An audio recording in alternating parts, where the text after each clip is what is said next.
Okay, so this is definitely a PG-13 movie. We have a female student in the class. The Roman Catholic Church combats a global rise in demonic possessions by reopening schools to train priests to perform exorcisms.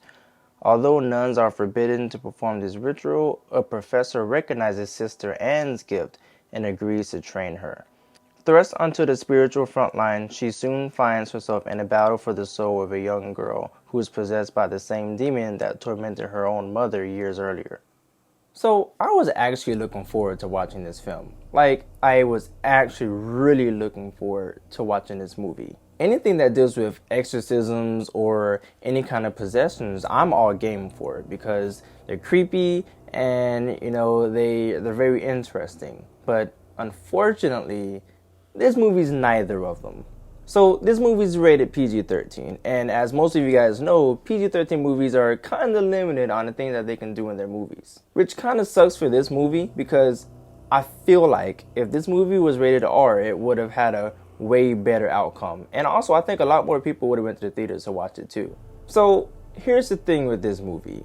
The pacing for this is so slow. Like, the pacing is really slow in this movie. This movie was about an hour and 30 minutes long, but to be honest with you, it felt way longer than that. I felt like this movie was at least 2 hours and 30 minutes long. That's how long it felt. And I mean, that wouldn't be a bad thing if the movie was actually good. I mean, it's your basic, exorcism film. Someone gets possessed by a demon or something and they need to be exorcised. So they they get people together to, you guessed it, do an exorcism. They didn't really try to do anything different with this movie either, except I guess, making this about the first female nun who's able to do exorcisms because they don't really do those kind of things. Which honestly sounds really interesting. But it's not, in this movie at least. Not only that, but there's a twist in this film, as, most films nowadays are getting twists. This one doesn't really feel like a twist because it kind of like spoon feed it to you at the beginning of the movie. I mean, because I figured it out at the very beginning and I was like, oh, this is gonna come back. Like, this is important. This is important information that they felt like we needed to know, and so they're shoving it down our throats right now. And sadly, this movie isn't scary by any means. I mean, it's PG-13. And I've seen some pretty scary PG-13 movies, but this doesn't do a good job of trying to scare you. It suffers from your stereotypical jump scares because it doesn't do the thing where it tries to build up to it. No, it just kind of like, boom, there's a jump scare, boom, here's another jump scare. They don't really build up to it. So I hope that this doesn't ruin your horror movie watching, but so, when in a scene, someone is looking for something, they're searching through information and stuff, and then the music starts to like fade down a little bit, and then it gets silent, something's going to happen. You just know they're planning something, there's going to be a jump scare, something is going to happen. This movie does that every single time. So when that happens, you know that there's a jump scare. It's like every single time I heard the music drop, I was like, oh gosh, where's the jump scare? Is it going to be this? Is it going to be that? And the sad part about that too is that I knew where the jump scares were going to happen at. Because they also do the thing where someone turns around and then when they turn back around, oh my gosh, someone's there. Like, I thought we moved on past this. I think that style is overplayed. We really need to move on from that. And that's probably why I lean more towards like psychological horror now, because it actually builds up the tension and stuff, and it's not just things jumping at you. Psychological horror is a lot scarier than just your regular horror films. In this movie, there's a few side characters that you don't really care that much about because you don't spend enough time with them. You spend maybe like 10 minutes getting to know who they are, and then you stop caring. So when things happen to some characters, you don't really care for them. And that's not good. That's lazy writing.